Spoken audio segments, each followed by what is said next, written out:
আততায়ীর গুলিতে নিহত শহীদ শরীফ ওসমান হাদির স্মরণে ঝালকাঠির নলছিটি উপজেলার লঞ্চ ঘাটের নামকরণ করা হয়েছে তার নামে। শুক্রবার বিকাল 4:30টায় নামফলক উন্মোচনের মাধ্যমে এই নামকরণের উদ্বোধন করেন নৌ পরিবহন মন্ত্রণালয়ের উপদেষ্টা ব্রিগেডিয়ার এম সাখাওয়াত হোসেন।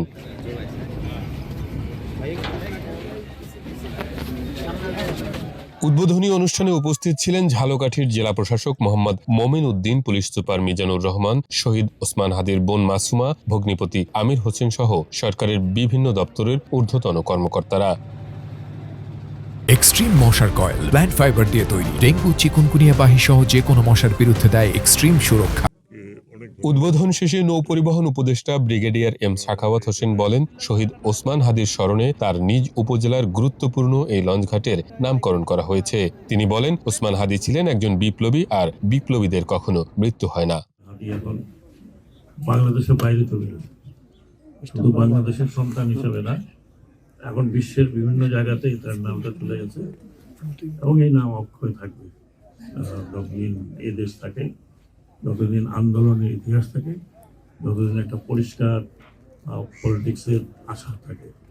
আদি এমনই আশা ছিল যে একটু পরিষ্কার বাংলাদেশে একটা পরিষ্কার পরিচ্ছন্ন রাজনীতি এবং হাদির অনুসারী এবং হাদির যে লক্ষ লক্ষ লোক হয়েছিল, তারা সবাই আশা করি, আমরা সবাই কামনা করি যে বাংলাদেশে আগামীতে এই ধরনের কোনো কিছু যেন না ঘটে, কোনো ফ্যাসিস্ট সরকারের আবির্ভাব না হয়।